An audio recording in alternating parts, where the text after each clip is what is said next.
He is the president of Trade Union Congress. Thank you for coming on today.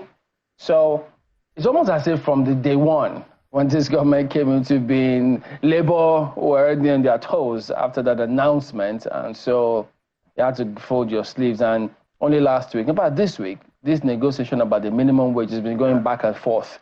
Nigerians are wondering, where do we go from here? So where are we now with that negotiation with government? Thank you, Chamberlain. Good evening, Chamberlain, Maukbe, and good evening, Nigerians. The last meeting we held on this was actually 2 days ago. So we had, yesterday actually, we had an engagement with them, and in that engagement, they've offered 60,000 naira as the minimum wage. So we asked them clearly that they should give us a breakdown of how a man, even a single man that is working, probably, we use Abuja, so someone working here, for example, and he lives in Yaya, lives in Lugbe, how will that person get to work? So how much will that person spend on transport? How much will the person spend on food? How much will be the cost on housing? So they should give us a breakdown. Because all the summary that we did, we had a breakdown of what we think will work. Because today, Chamberlain, I was listening to Bismarck Rewanding earlier. You knew where we are today. This is one of the most difficult periods we've faced in Nigeria for a very long time. Today, we could see where our headline inflation is today compared to where we were about a year ago.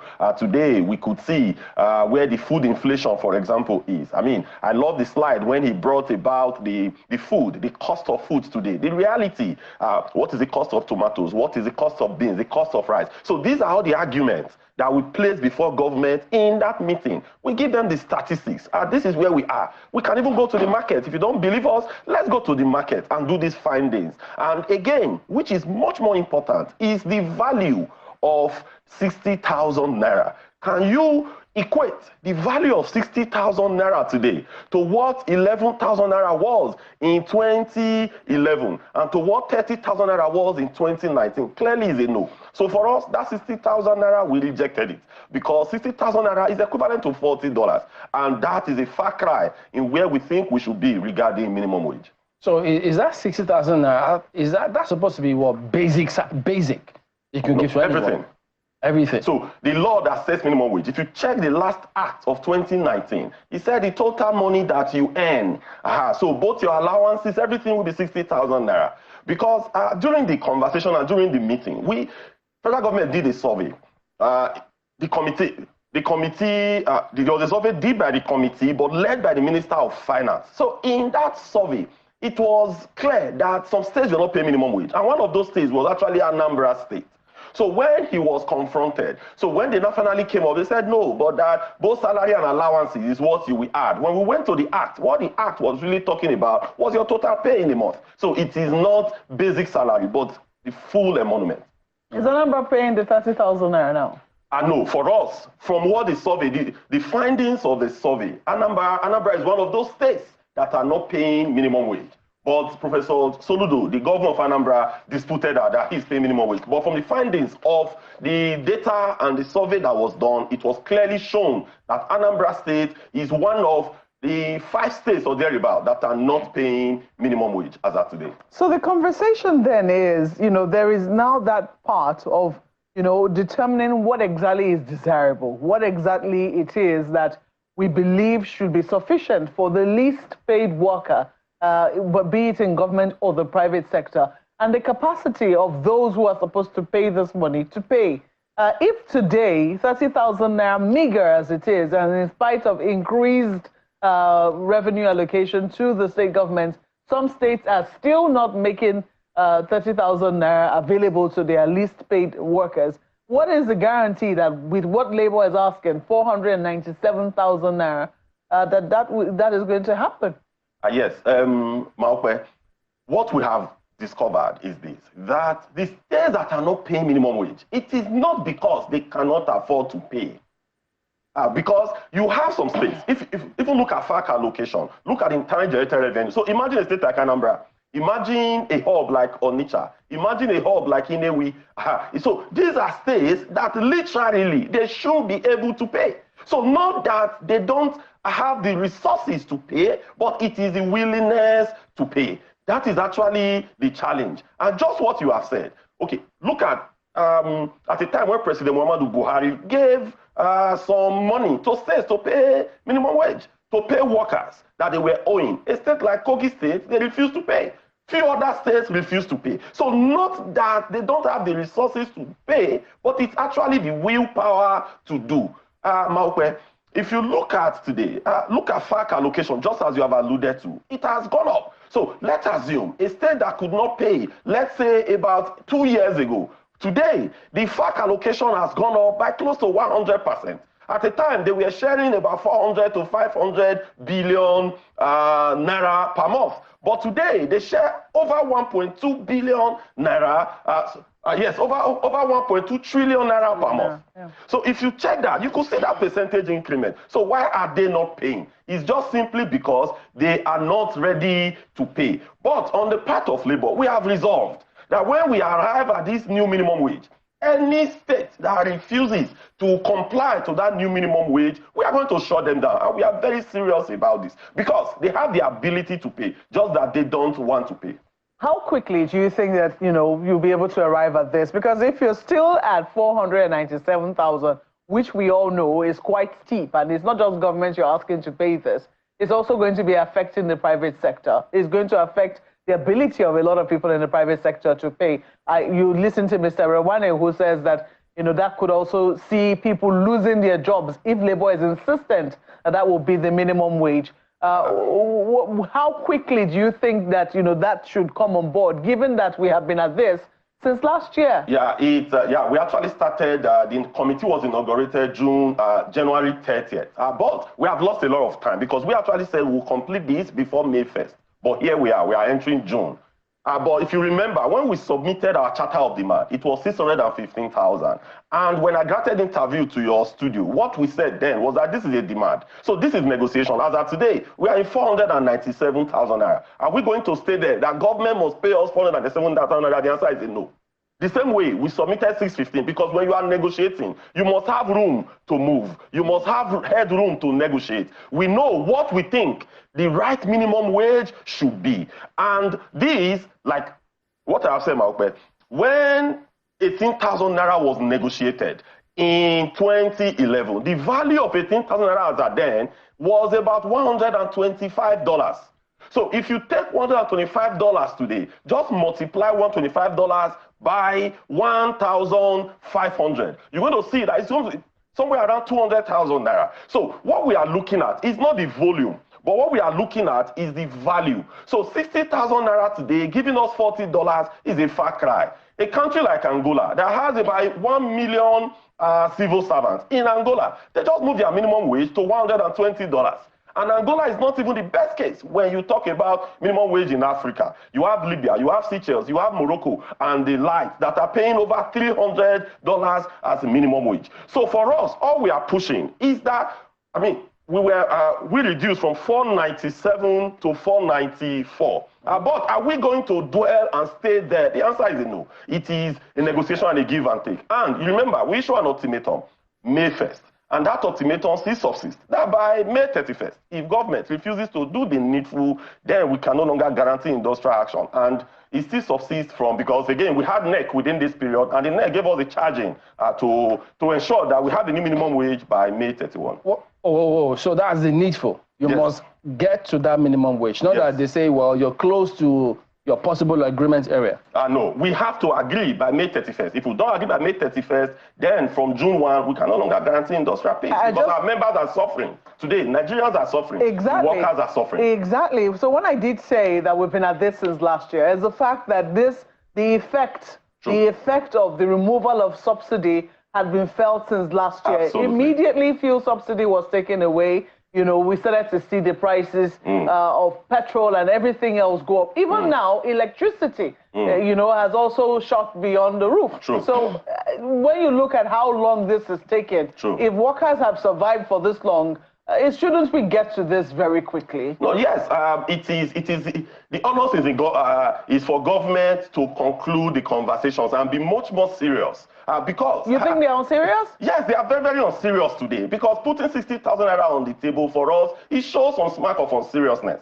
If this conversation was taking place when fuel subsidy was still there, if the conversation was taking place in a single-digit inflation environment, if the conversation was taking place when the fundamentals was quite all right, it could have been a bit different. But if you were offering 60,000 naira, say probably April last year, then we could have said, okay, government is doing something reasonable. But offering 60,000 naira for a Nigeria of today, I think it's a smack of unseriousness. And for us in Labour, we will not accept that until government do the needful. Just as I've said, are we fixated on 494,000 naira? The answer is a no. So we know what is right, and we are going to push to get what is right for Nigerians and for our members. What do you think government can comfortably pay?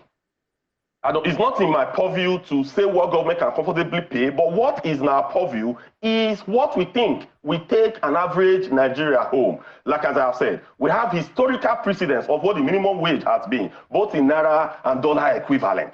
So when we get to that point, I think we would be able to agree. We think, finally, on the issue of this minimum wage, that the government, as of today, they also know that 60,000 naira will not be able to take any Nigeria home today. They know. We have this communication with them on the table. They understand that. But the charge we are giving to them is that governance is not a tea party. Governance is not you sit down at the end of the month, you collect fact allocation, you share. No. Governance is much more serious than this. We have the resources in Nigeria that could be turned around to improve the fortunes of this country. It's not just, you throw out policies every day. You look at this administration, when they came on board, they started dishing out policies. But when you are throwing out policies, you must look at the people that the policies are going to affect. How positive and negative it will affect them. Imagine, Chamberlain, we did flotation of Naira. At the same time, we removed fuel subsidy. It was a disaster. You don't do both at the same time. The government, what was the level of consultations that were done? And they even did this when there wasn't substantive CBN. Because if you don't have substantive CBN governors and the executives who could meet, just check how long it took for MPC to meet till they met sometime in February. Almost about 4 or 5 months, they did not meet because CBN was not properly constituted. And you floated a Naira against a CBN that was not properly constituted. And these are the people that could bring out measures, bring out the necessary monetary policies to be able to tame whatsoever effect is going to have. That is why speculators, they have fee day. That is why the bankers, they have fee days. So before you bring about any policy, there must be interrogation. There must be appraisals. You must be able to do a lot of financial simulation to know how such policies are going to affect the macro and the microeconomics of your citizens. Then you know how it will affect their pocket. But this we are never done. Do you know that if, for example, our Naira was still at 450 to $1, PMS today would have been selling for around 300 naira per liter. AGO would have been selling for around 400 naira per liter. So the real cross of it, why things have moved haywire today, it's majorly because of the flotation of Naira. I've listened to people, they talk about both flotation and unification. These are different. The parallel market, as when it was floated in June last year, the parallel market was around 600 naira plus, about 700 naira. If you are unifying, you could have brought to 700. But you floated it without the necessary instrument to guide. So imagine today, we don't still have CBN board or the MPC properly constituted. Imagine when Naira moved to somewhere around 8,700, it would have gone into about 3,000 Naira to $1 today. So that was an unforced error on the part of government. When you are bringing any policy, there must be deep consultation and there must be reflection and a lot of financial simulations and modeling for you to arrive at what is actually right. This was lacking last year when they floated Naira. So would you say, rating the the Tinubu administration in the last 1 year, that they haven't really thought through their policies? True, correct. You could see a lot of inconsistency in their policy, Maokbe. You could see them. You could say our policy somersault. You come today, you bring a policy, tomorrow people shout, you take it back. No, that is not how it should be. This is government. Government should have the resources to sit down and look at all the programs and policies they ought to put in place. We have not seen this. All we have seen is policy somersault, and all we have seen is policy inconsistency. And one of the things as well, in a same line, at times, before you deploy resources of the people, there should be a lot of debate. Look, for example, the issue of the coastal line. We've had some debates on this in the labor movement. Was that the best thing to have been done today? Do you know that if you channel, what they are putting is about $10 billion, because the minister said about 14 trillion naira or thereabout. That's about $10 billion. If you sit down and develop a program and deconstruct your power systems, and you look at the north, wind energy, solar energy, this hydro energy, you deconstruct according to the new act that was passed recently that allows states to float their expertise. So if you deploy it to energy, you deploy it to power, and Nigeria is able to have even 20 hours power supply, do you know the contribution of that to the GDP? So these are their building coastal roads. Have they done the calculation to know this money that you are deploying, how much is it going to impact your GDP? This money that you are deploying, what are the opportunity costs to it? This must be, there must be debate. Look at all this same line. When you have things like this, you do a lot of public hearing. People come and make contributions, valuable contributions. But it's not, you just pick one contractor, give it the contract, and we are speaking grammar everywhere. So as a nation, we must be serious in how we formulate our policies and in how we spend our money, because resources are scarce, and we must be able to deploy them to the areas that will unlock our economy, not just to throw money the way we are doing them today in Nigeria. It's interesting that you say this, because I know that, as someone who has headed Pengasan and also now heads TUC, you have spoken in favor of the removal of fuel subsidy. But it appears that this is not how you predicted it was going to happen. I know. If you are removing fuel, like Pengasan, like we have been consistent over the years, but the challenge that came with this was actually removing fuel subsidy and floating Naira at the same time. Like what I've said, if you have left Naira at 450, for the way it was earlier, then it could have, and you go about deregulating the downstream sector of the oil and gas industry. What would have happened was that PMS would have been standing at about 300 naira. Nigerians could have afforded it. But the challenge was that you've allowed the naira to devalue. People have asked, oh no, it is because of the fact that we are import-dependent nation. I've asked a question. See, between the year 2000 and 2015, our dollar devalued by less than 100%. This was about 15 years. Devalued by less than 100%. Were we not importing? What has changed? Were we producing everything here in Nigeria? No. It is because there were effective policies to manage this. Then, when Buhari administration came in, the naira devalued by over 100% in 8 years. Then this administration, it has moved by over 200 to 300% within 1 year. So it talks about the management. Like what we said, you cannot allow these two things to happen. If you are removed for subsidy, for example, and you have allowed and you have managed the monetary policy in such a way that the naira did not slide the way it did, what would have happened effectively is that today you could go to some fuel station, you buy 300, you go to the next one, you buy 310. Nigerians would have been able to manage that. But when you allow that flotation to happen, that is really the crux of the matter. So the mistake was that the government shouldn't have allowed that flotation to happen. And they shouldn't have made that announcement without having... it's just like you are going to war and you don't have military.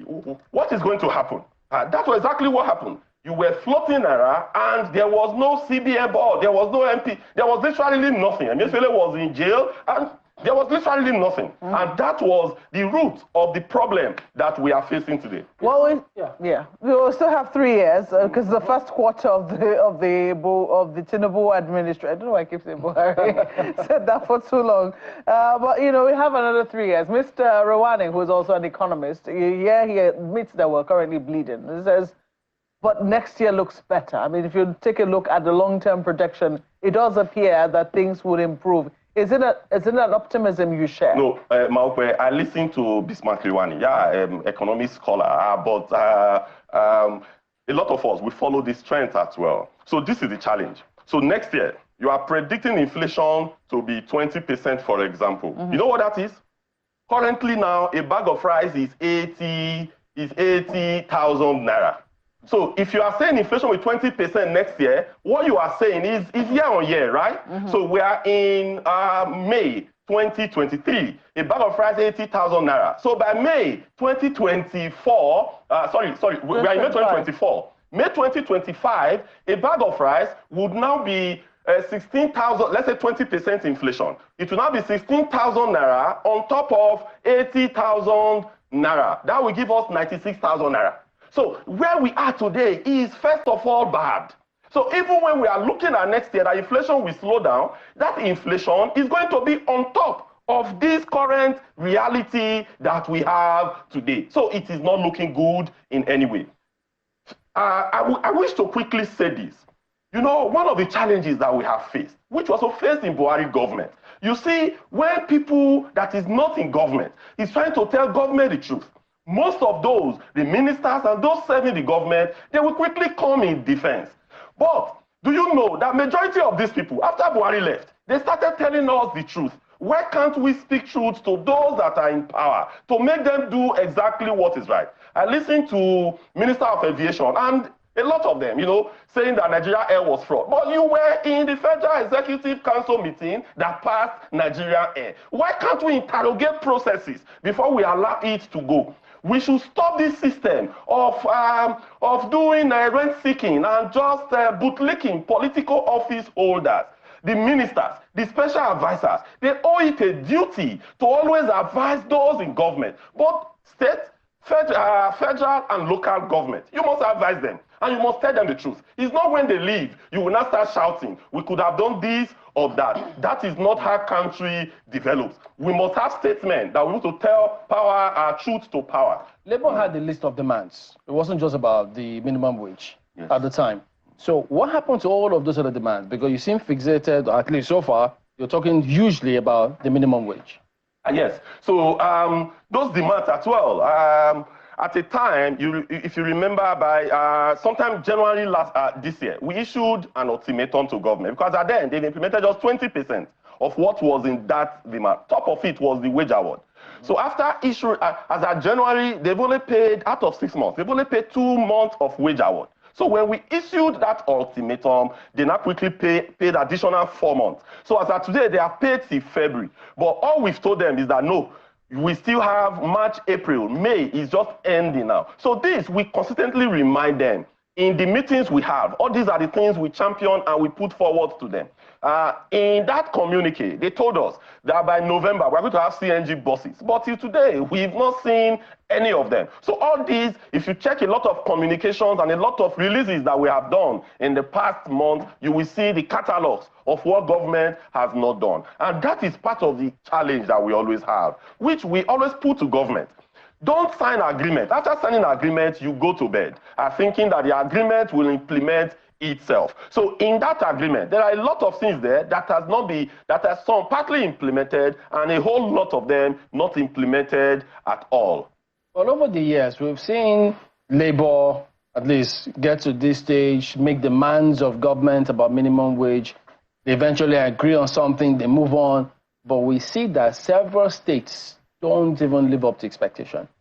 So what happens this time? Because chances are that we could face that scenario again. In terms of minimum wage? Yes. Yes. So you are very correct. You know, as of today, from the survey carried out by MBS, it was stated that 29 states today are paying not just minimum wage, but the consequential adjustment. So what most of the states are doing is that really there is no employee that is in grade level 1, step 1. That is the employee that should earn that minimum wage. But what they will not do is that when they they will just claim, okay, they are paid the minimum wage, but there's no consequential adjustment. They may add 1,000, 2,000, 3,000 across the steps and across the grade. So in reality, it becomes nothing. So the states today that are applying it the way it should be, they are 29.